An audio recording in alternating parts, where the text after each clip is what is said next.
I love the end of the year. You've got a number of holidays, there's plenty of time to spend with family, and you get to reflect on the blessings you received over the past year. Now here at Building Together, that does include a lot of Lego, and today in this video, we're gonna break down our top Lego sets of the year. We're going to hand out awards in a variety of categories like Best Build, Best Minifigs, Best Overall Build. We're even give one for the most disappointing set of 2025. So let's go ahead and dive in.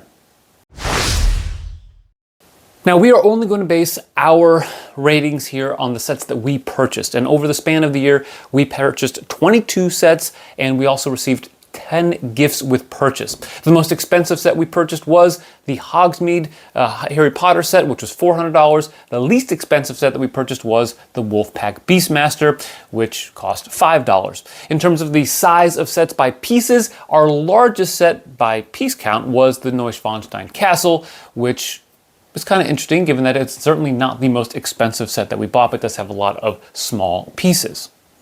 The Best Build award is very difficult for us to decide on because we value the building experience and the techniques and the nice parts usage whenever we buy sets. In fact, part of our buying strategy is to try to find an engaging build all the way throughout the set. So this one definitely had some stiff competition. A number of sets stood out this year, including the Tudor Corner, which had a lot of great techniques such as the angled section on the front and the Tudor section at the top.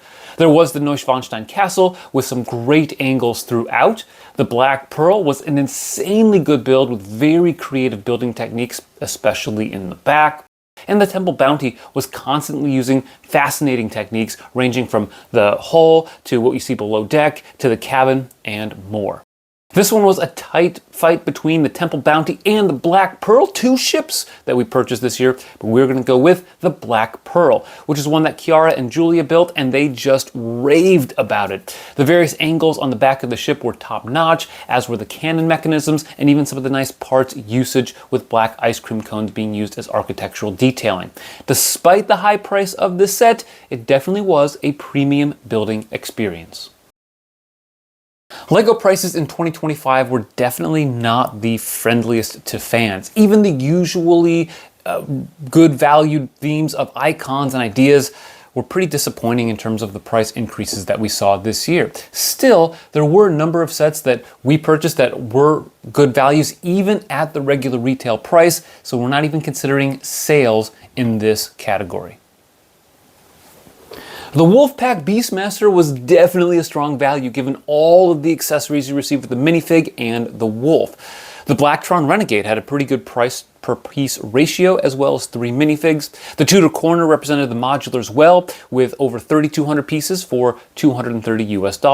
The Italian Riviera was relatively decently priced and came with 10 minifigs. And let's not forget Wally and Eve, which comes in at an affordable $70 for over 800 pieces and quite a few printed elements.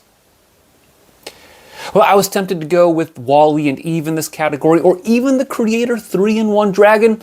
I couldn't pass up the Tudor Corner. For $230 US, you get a premium building experience, over 3,200 pieces, and 8 minifigs. Plus, there are some fantastic printed elements such as the haberdashery sign, the pub sign, and the menu tiles. This was a great value all the way around.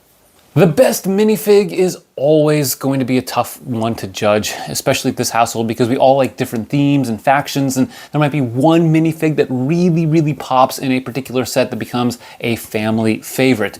So in this one, yeah, we're going to go not just with quality, but quantity, as well as the various themes that we really enjoy here at Building Together.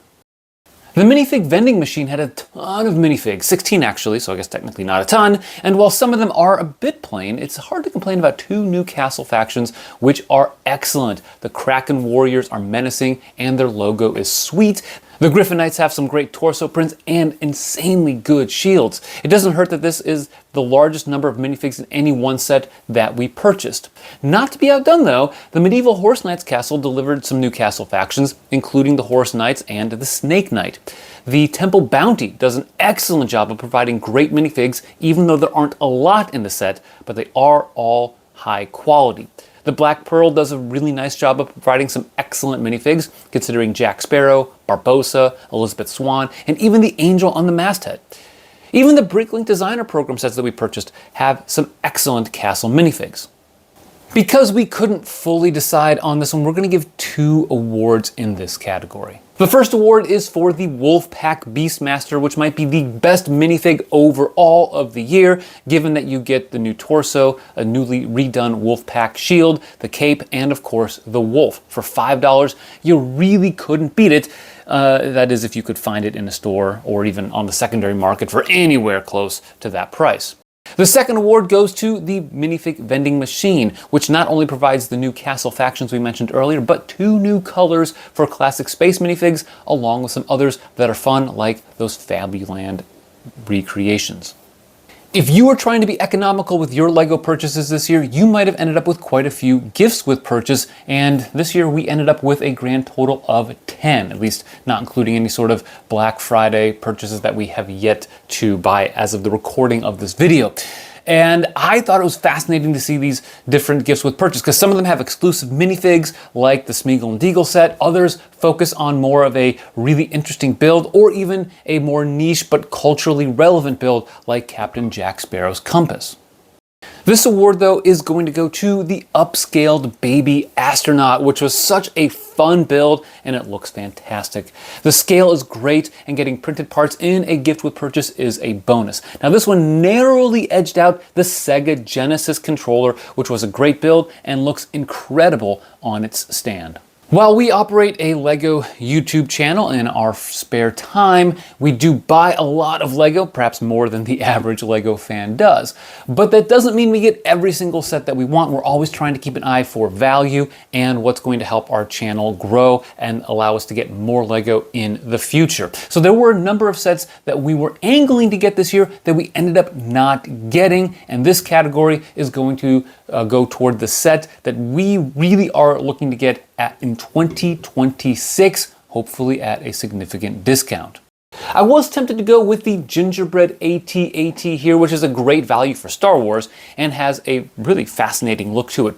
Plus, it has the Gingerbread Darth Vader, which is a pretty sick minifig. But I am going to go with the Game Boy, which is one of the highest rated sets of the year over at Brickset.com, coming in at a 4.6 out of 5.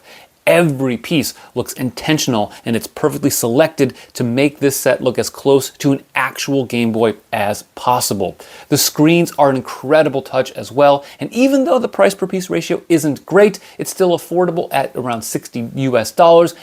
I can also tell you this set has been on sale over at Costco a couple times. We don't have a Costco membership, but maybe it's time to reinvestigate that so that we can get better deals on LEGO. We like to be really positive on this channel. However, we acknowledge that there are sometimes we have to be honest about different sets. And even our best of the year awards, I think it's worth pointing out one of the sets that disappointed us the most, because we oftentimes will look to get sets that we are really hoping are going to be excellent, and they end up underwhelming us in the build process or the overall value. The Ninjago City Workshops was a solid set, but it does not match the creativity of building techniques or parts usage as the other Ninjago City sets. Hogsmeade was just an okay build for a $400 set. Even the Balrog Book Nook found a way to disappoint me, especially compared to the very strong Sherlock Holmes Book Nook. But for us, the most disappointing set was definitely the Shire. It was the first jolt of 2025's price increases, as for $270, you get just over 2,000 pieces and 9 minifigs, which is really not that good of a value. Not only is the price atrocious, but some of the most important components of the set were poorly executed. The tree atop Bag End was disappointing in its size and density, but compared to the party tree, that oak tree was a showstopper. This mini build of the party tree is horrible and barely resembles a living tree, much less a full and lush one. This was definitely a rough year for LEGO Lord of the Rings, and we're hoping that 2026 will bring redemption. It is now time to reveal our favorite set from 2025 out of all the purchases that we made. The Temple Bounty, Black Pearl, Minifig Vending Machine, Neuschwanstein Castle, and Italian Riviera are all in the mix for this award, but none of them could quite match and surpass the very first set that we bought this year, the Tudor Corner. That's right, a January 1st release that helped to reinvigorate the modular line is our top set of the year. And I have to say, there's definitely no recency bias here because this was such a fun build, it looks fantastic, and it represents a very strong value. Not only that, but it fits so nicely with our modular city that even a couple of weeks ago, Autumn was commenting about how incredible this set is and how it's one of her favorite sets of the year. I think that really stands to tell the truth about the Tudor Corner and its excellence. So congratulations to the Tudor Corner for winning our 2025 Building Together Set of the Year. We are looking forward to what 2026 has to offer, and we're already seeing some of the sets being announced, and rumors of the January releases are pouring in. So make sure you stay tuned as we go into January of 2026. Let us know in the comments down below what your favorite set was of the year. Thanks for watching, and always remember to keep building together.